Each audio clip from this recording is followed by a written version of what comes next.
Welcome everyone into ClayShareCon 2024. We are on day 4, the last session of ClayShareCon 2024, and we are going to be closing out this whole event with Annie Kreisberg. She has prepared something fairly awesome for you. Now, Annie was with us last year during ClayShareCon, so after you watch this, you need to go watch that. The other thing Annie did is she did an amazing multiple part workshop this past summer. It was fabulous. Maybe the most well-attended workshop we've had. Her and Adam Fields' workshops, they're like neck and neck for the most well-attended. Like, I don't know, sometimes Adam has a few more people and then Annie gets a few, they're battling it out. But also, we got a little surprise we'll tell you during tonight's broadcast about what's coming up with Annie. But let's go out to the West Coast and see how Annie's doing and what she's going to share with us this afternoon. Hi, Annie. How are you? Hey, Jess. How's it going? So great, and I'm so happy to be ending ClayShareCon with you. You know, this isn't the first time you and I have closed down a party. I know. That's what we do. We're known for that. We are the closers. We're the closers. And it's not where you've been, it's where you've been thrown out of at the end of the night. So I hear there's something about patterning going on. Yeah. So what I was going to talk about with everyone today was I was going to share some of the things that I've discovered over my long journey in hand building, which is that some patterns lend themselves to stretching better than others, and that you can use tools that end up dictating the shape of the pot. So I'm talking specifically about this cup here, and I'm going to show you how I make these guys. I call these the lady lattes. And I've been making this shape for over 10 years. And as I've been doing it, I've discovered that some patterns lend themselves to this bigger stretch on the bottom more than others do. So I'm going to talk about that. One of the reasons I think that this pattern lends itself to stretching really well is because it's going in all directions. You see all those lines that are heading out in all directions. And it's also fairly dense, but it's also really deep. And the texture tool that I use for this is something that a teacher gave to me when I took over his full-time semester once when he was on medical leave.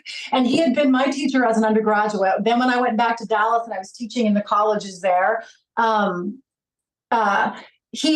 taught for him one semester while he was on medical leave, and he gave me this. Now, it didn't always have these edges cut like that, but I couldn't get this pattern to repeat well like I can some others. I couldn't just lay this down and keep the texture field going.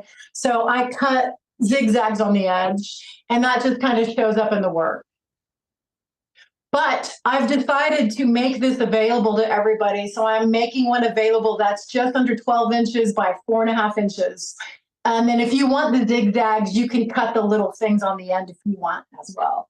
But the zigzags were just a way for me to use the texture tool in a larger space. And, it's just on my pots, and I like the zigzag. It's cute. So the template for the Lady Latte is based on a rectangle. If you've taken my classes before, you know that I talk about how to make templates. Some pots are based on cylinders. Some pots are based on truncated cones. This is based on a cylinder. But clay is stretchable, so after you make your cylinder, you can go back in and put those curves in there. So the original rectangle for this was about 8 3/4 inches by about 5.5 inches high. I tend to mess around with the height on this one, but just like in the workshop I did for you guys this summer, I use a seam allowance because I want to put a curve in it. So both sides of it, you can see where the rectangle line is, and then you can see my seam allowance. And that's how I can get these things to stretch the way they do without having the seam split open.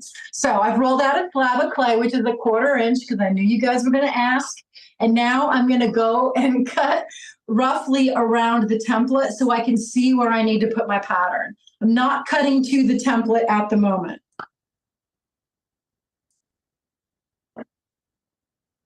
And I'm chugging through this demo because I only have a half hour. And if you guys have taken my classes, you know I always tend to run long. Okay, so the texture tools that I'm going to be using are this star stamp that I got from my teacher. This thing that is a piece of decorative molding that I got when I was teaching a workshop in Fort McMurray, Canada. I flew through Edmonton to get there, and I did teach a workshop in Edmonton once, and they gave me a handful of these. These can be hard to find. Sometimes you can find them, but our friend Debbie, who was just on, is making these. So if you want one of these, she's making these, and they're not expensive because she's awesome. Another thing that I'm going to use is the piece of this old floor mat, and it looks grungy, but that's just clay on there. And then this piece of embossed paper that I've been using for years that I cut in such a way that I can get those weird repeat patterns. So the first thing I'm going to do is check in with my template because I have these curves here, and I'm going to see where things go. And I'm just going to make a little notch on the edge here where I want to put the stars pattern up onto. And I actually, if you look really closely, I have that marked on my template too. It might be hard to see, but that little thing is just what I do. So then when I go in with my stars template, I know where to start it. Now, since this one has an edge, I don't have the one that will go completely all the way across this yet, but it's coming mid-March. And you can Very exciting. Them if you want them. Yeah, it's one of my favorite textures because of the way it feels to my fingertips, because my fingertips nestle into these stars and it just feels amazing to me. So anyway, I decided to finally share it with people. So I have a choice here. I'm going to start in the middle because I want 2 zigzags on there. But that's just my own personal weirdness. And you won't have to do that, but you can if you want, because you can do whatever you want with the texture tool you get. You can cut it up. You can laminate it.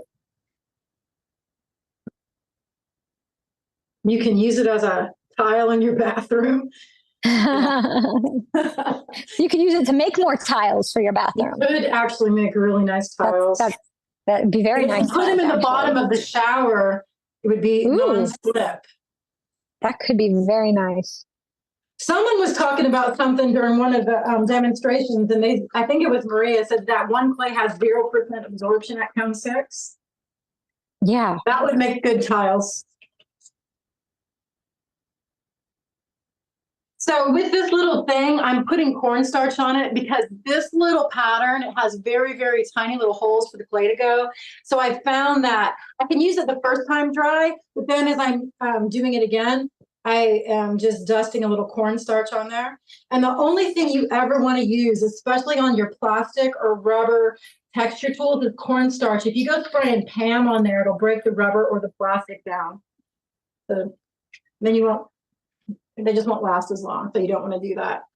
Okay, now this, I had these for a few years before I started using them. And when I was teaching in college, there was a student who was taking my class who gave me a sketch of a cup that had a waist on it. She said, "How will I do this?" And at the time I thought, oh, well, there's dowels in the classroom, so just put a dowel on there and press it into the clay. So it was a student request, but I'm the one who came up with the process, but I wouldn't have without that student, which is why I do like to teach. So I am pushing this in here. And you can see that I've got markings on the back of this too, I think. And that just tells me where the center of pattern of the swoops are, so I can kind of line it up with the pattern. And I'll show you here.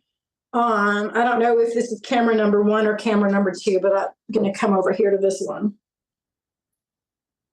There you go. Got it. So that's what those marks are doing. So I can just put that mark right in the center of the star. And then when I pull it up,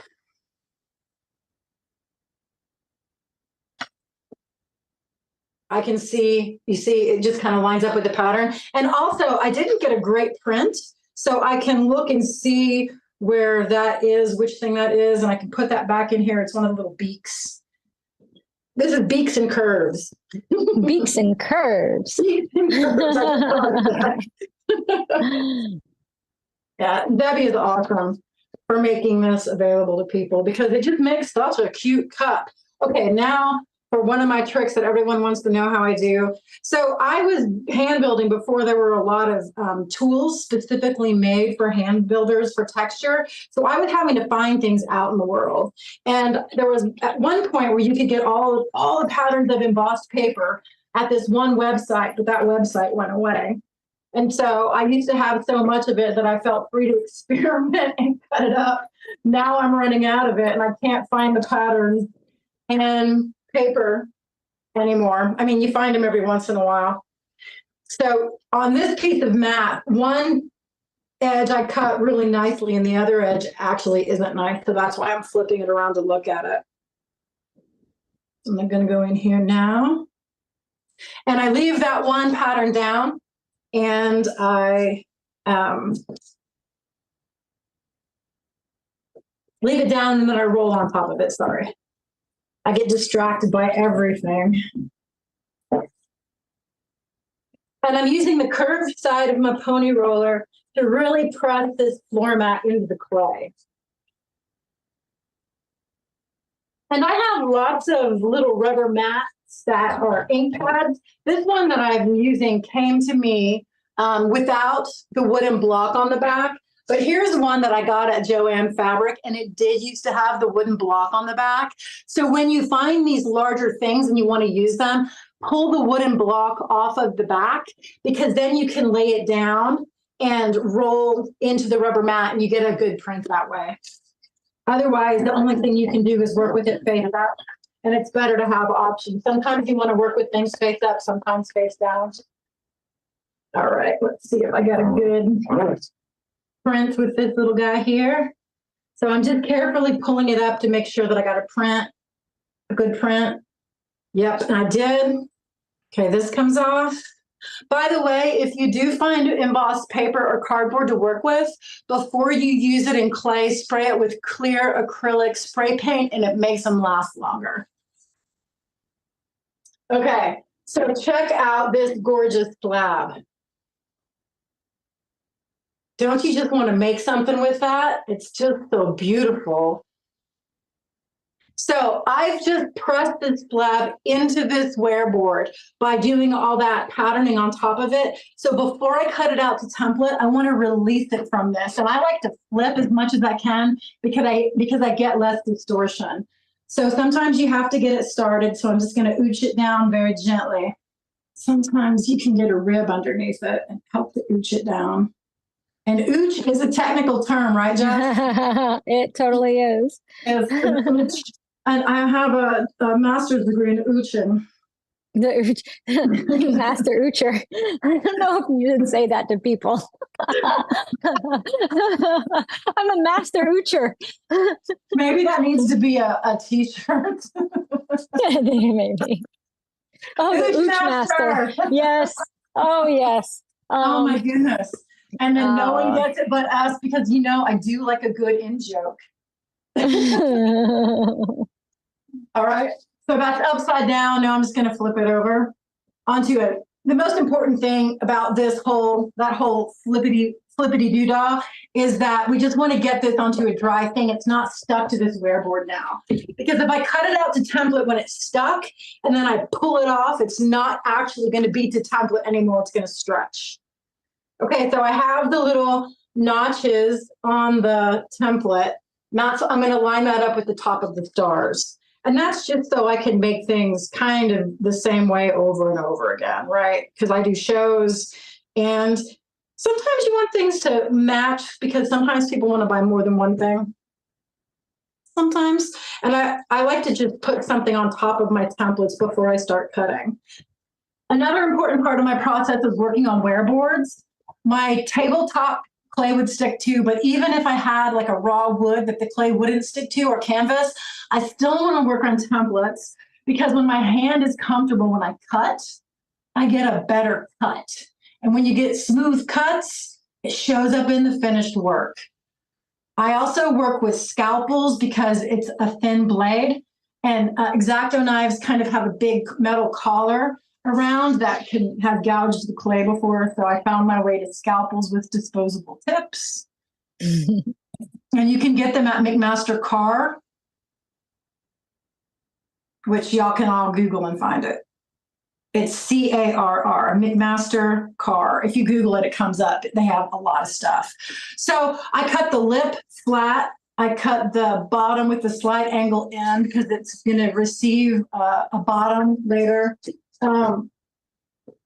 This is what my bottoms of my cups look like. I wrote an article for Pottery Making Illustrated a few years ago called Foot Ring Pookies, and that tells you how to make the foot ring pookies as well as how to use them. I don't know if I'm going to have time to make a bottom, but this is what foot ring pookies look like. This is what I invented to make a nice tidy foot ring on the bottom of a cup. I think last year in Clay Share Con, we talked a lot about pookies. I think that's what we did was pookies. It was all about the pookie last year. Pookie. The pookie. So you can watch last year's Clay Share Con.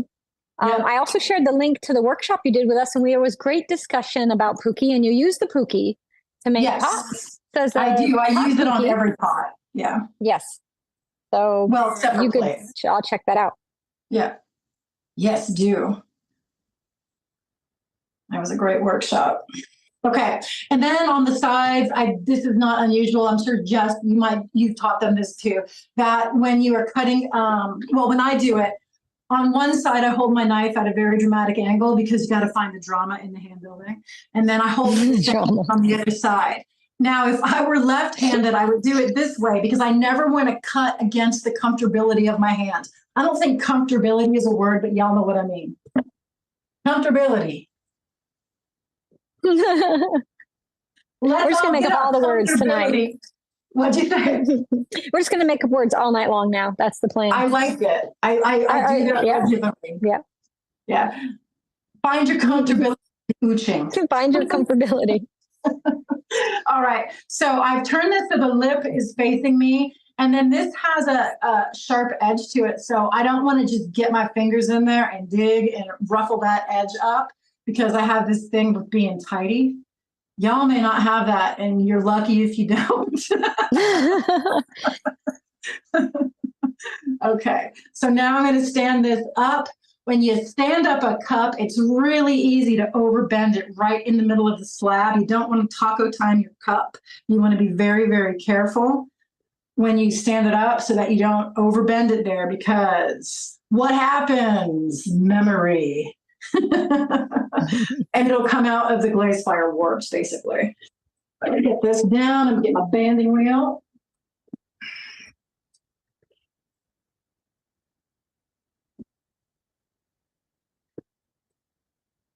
Okay, I'm going to try to work toward this camera here, if I can do that. All right. Okay, cool. Oh, ready. So this is a shaping tool that I made out of the, what's it called, y'all? Here it is. Most importantly, you can buy it at Michael's, and you can use the 40% off coupon. It's called Easy Mold Silicone Putty and Silicone Mastic. Someone wrote an article on Pottery Making Illustrated about that. I cannot remember her name, about doing this, so forgive me. My students told me over the summer, and I actually haven't read the article. One of my students showed me how to do it, but credit goes to somebody, not me. I did not invent this. So I no longer have a straight seam. I have a curved seam. And in order to get this seam to close up, I need to start to put some shape into the slab before I close it up. So I'm going to use this big gumball, this big gobstopper on a stick. Ooh, that would make a good tool. Gobstopper on a stick. And I'm just starting to put some shape into the slab before I try to close the seam up. Now you can go all the way around if you want to and put the shape in all the way around, which I kind of like to do now. When I first started doing this, I was just putting shape into the edges where the seam came together. But as you work, you know, your methodology evolves. So I kind of like to go around the whole thing now. So you can see that this stars texture just really loves to stretch. It loves to stretch more than this up and down texture, that's for sure. I mean, I can get things to do things, but as I was working, I've just noticed that some textures just lend themselves to stretching more than others do. And I like to let that dictate the shape of the cup. Oops, I forgot to score first. God, you think I've been doing Clay Share Con for 4 days. I'm already forgetting everything. You notice how I'm not teaching anything today. I'm just sitting here answering questions, maybe asking a few questions, questioning things in general. But no, I am not teaching because there's nothing left in my head. Are you questioning life choices that led you up to this moment? Because that's what I always do when I'm really tired at the end of the show. What life choices I'm not led you to questioning. this moment? I love everything that brought me here. I'm happy. I just got nothing left. You just run out of gas, right? I mean, only human. You can only do so much. So I'm gonna be great for the giveaway, and then I'm gonna go unplug for a while. Are you going to Tahiti or something? Oh my gosh, wouldn't that be amazing if I could do that? It would. No, I'm going to my sofa. We can pretend it's Tahiti. You can just name your sofa Tahiti. I think I'm gonna do that. I'm going to Tahiti, aka the sofa. I'm sorry, I'm out of the office. I'm in Tahiti. Exactly. Don't bother me. I'm in Tahiti. You won't be able to reach me because I'm in Tahiti and there's no Wi-Fi. Are you going to eat tahini in Tahiti? Oh yes, ooh, tahini in Tahiti. Yeah. In my bikini. Oh, nice. I like it. I like it. With your little dog. All right. So going back in and stretching. And this may look like too big of a gobstopper to shape this cup. But when I first was in art school, before I found my way into the ceramic studio, and that's a whole nother story that I may tell someday, I was a metalsmith. And the basic rule was that when you're working on something and shaping metal, you always want to use the largest tool that you can get in there for the job possible. And the reason is because it leaves less tool markage, fewer tool marks. So this big gobstopper is actually great because it's not going to leave little divots that show through the texture. I like that. I'm going to look that up. I'm going to look up making one of those. Yeah, it's great. And you know what? I realized when I was teaching my January class that this thing has gotten so small from me using it that because I shaped a piece of clay without texture on it, and all you could see was just gouges. Like you could see all the tool marks. So I'm like, okay, I need to lay this thing to rest. It was my trusty friend for 30 years. But yeah, I like the gobstopper. That's good. Yeah, the gobstopper is great. And then another one of my students found some kind of wooden, I think, doll making parts at Michael's or one of the craft stores that were big wooden balls and dowels. And so I haven't explored that yet, but that's another way to end up making a shape because these are hard to find now and they're not cheap anymore. Because we sold them out after I did my last demo and the manufacturer went away for some reason, and which is just a coincidence. That thing is nothing special. It's just a throwing stick that I had. And then I realized recently it's actually not the best tool for the job because it's kind of shrimpy. So we need to embiggen things. So I made a gobstopper. All right. So that was in Arts Daily that had the gobstopper? Yep. Did you get what's the woman's name? I need to talk to her and thank her. I don't know. Does she actually call it the gobstopper? No, I just said that. She made some article and I don't even know when. And my students told me about it last summer. And then someone just showed us how to do it. And I never read the article. It's just, traveling by word of mouth. I'll see if I can find it. If anybody knows what it is, let us know. But one of the clay share people does, because one of the clay share people was one of my students. Okay, they must have sent it to you then. Okay. So what are we doing for time? Do we have time for me to make a bottom? We have 6 minutes. 6 minutes. Well, I'll give you 6. I can make a quick bottom. This is going to be the fastest bottom ever made. The fastest bottom in the West? Don't call me Annie Fast Bottom. They don't call you Annie Fast Bottom for nothing. That's right. That's right. That's right. Okay, quickly. This is another good trick of blending things together so you don't have to roll out a fresh slab if you're trying to make a fast bottom because you're on an international online ceramics conference. Now I'm using my cookie cutters to see what size I need to make, and then I'm just checking in there because that's how we do. Getting rid of the excess. Yeah, I'm changing my last name to Fast Bottom. Fast Bottom. Annie Fast Bottom. I've got a very Fast Bottom. Is that hyphen or is that just one? I think it's just going to be all run together. Yeah, Fast Bottom. Fast Bottom. Yeah. And then say it 5 times fast. Exactly. I don't think they can hear Kevin. Only you and I can. Well, Kevin, you need to get on because you're saying funny stuff. Yeah.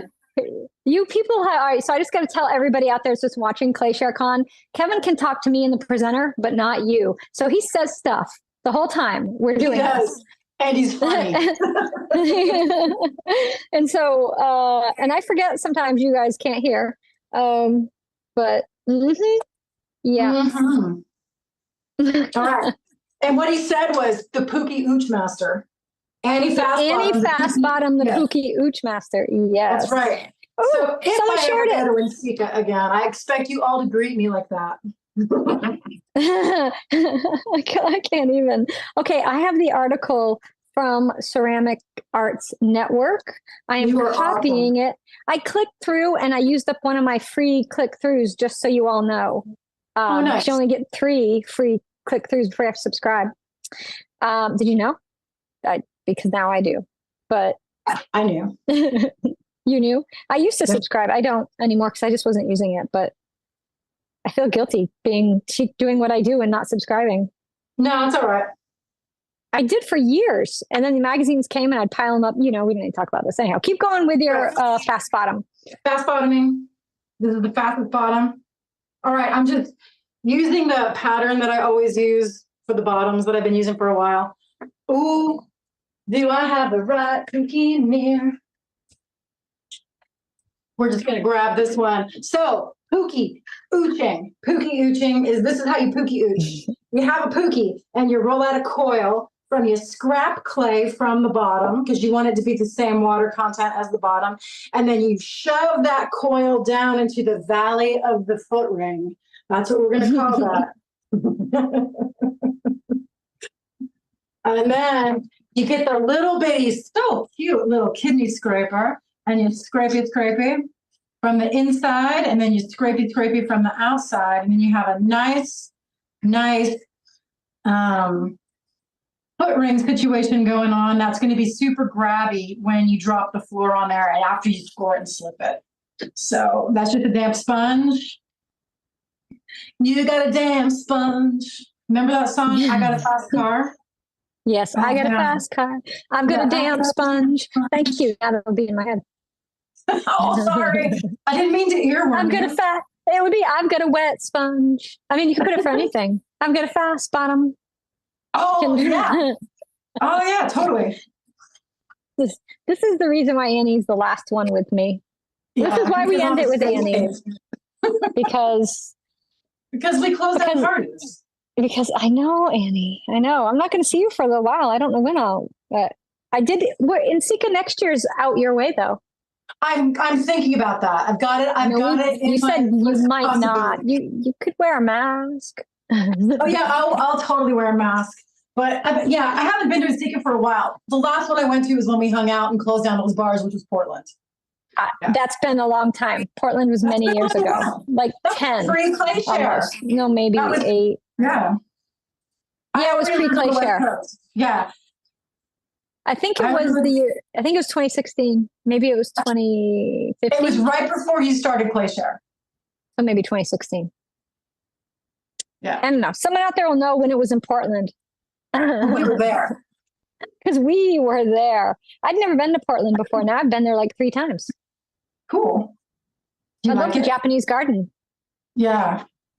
I live on the other side. It's not for me because, I don't like the city. I like country. I like mountains. I like getting out. But Portland's got everything. So if you need stuff, you can get it all there. Does. Yeah, it does. Oregon's cool. I like living here. Yeah. Oh, and then you know what else we have to do? Because we always do this, Jess. We have to talk about, oh, we need to get a conference together. Yes, can we do a conference at the end of the conference I'm doing right now? Let's do a conference. I would love to do a conference with you. You and I, just me and you. Just me and you should do a workshop somewhere. Somebody should ask us to present together. Let's write a proposal and do NCECA next year, me and you. Can we be the presenting artists? Oh my gosh, let's totally do that. And then I want your drink recipes too at the end. My drink recipes are famous, and I will share one after this. Oh my gosh, I know. We haven't been thrown out of the bar in like 10 years. I really don't get thrown out of anywhere anymore. Well, I reached the age. I'm stopping. We got to change that. I still get thrown out of places, and I'm proud. I'm usually asleep too early now. That's the problem. Yeah, you're going to get thrown out of a library for sleeping.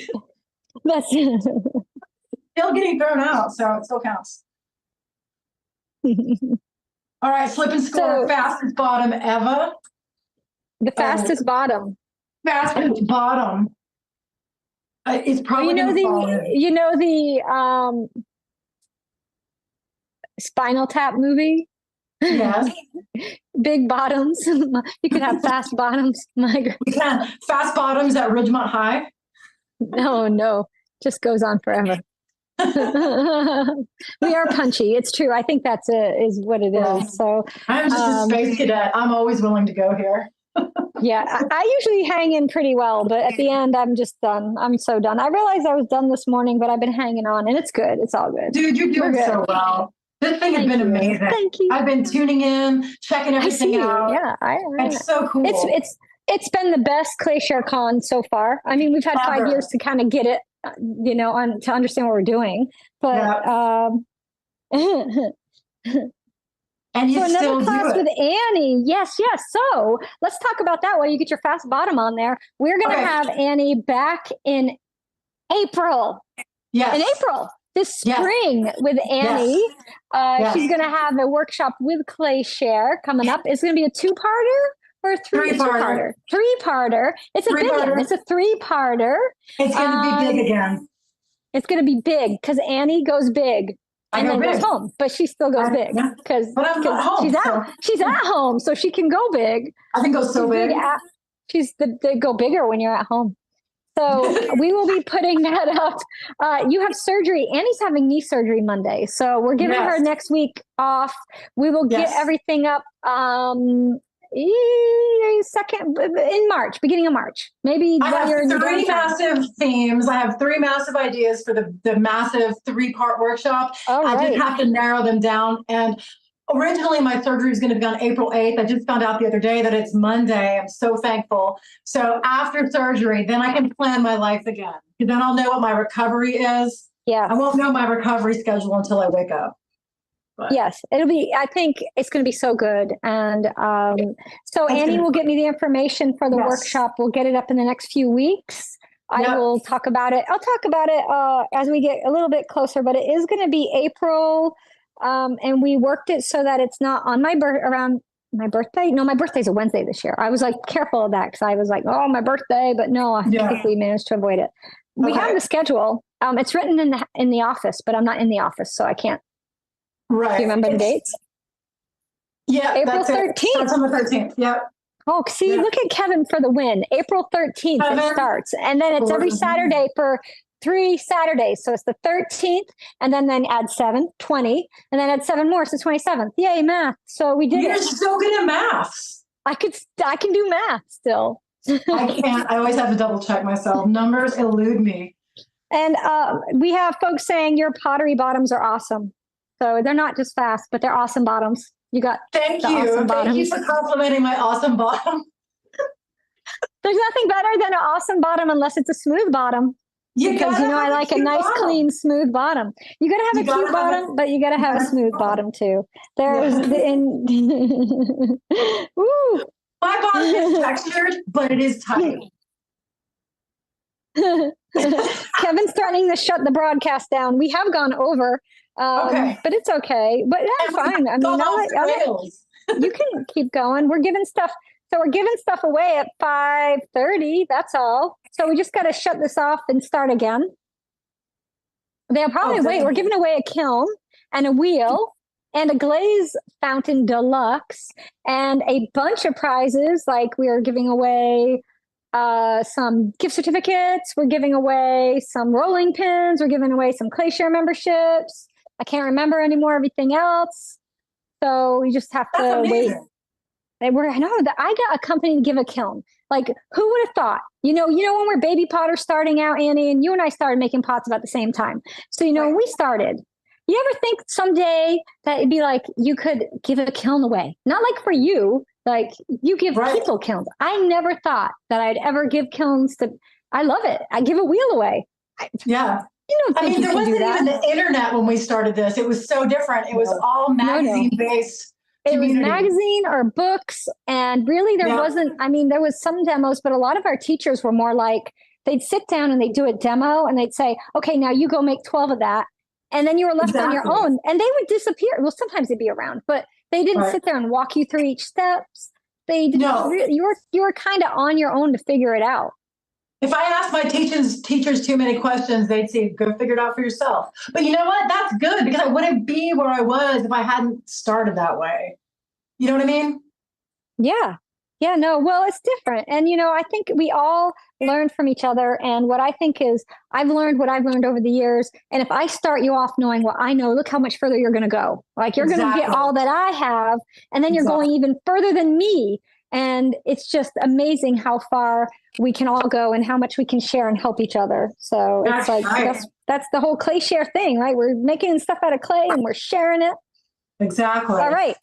People who want to know to get their Pookie, you can get your Pookie on Annie's website. So she has them. Let's see. Annie, I'm trying to find your website. I had it here. It's earthtoannie.com. That's not hard. earthtoannie.com. I'm just going to type that in. Yeah. And then there's links to shops and everything there. There's also links on Earth to Annie on Instagram. So there you go. So follow Earth to Annie on Instagram. Are you on Facebook at all? Or are you just I have Earth to Annie on Facebook too, but it's just displayed on my Instagram. All right, look, curvy cute cup, y'all. I love it. That's a spectacular cup. Ooh, it was the fastest bottom, and it's the awesomest bottom. So thank you, Annie, so much. I'd hug you if you were here. Mwah! Thanks so much. I have one request for next time, and that's that we get to hear Kevin the whole time too. All right, we'll work on that for next time. We'll get that done. So thank you as always, Annie. You're the best. Love you. Bye. All right. Well.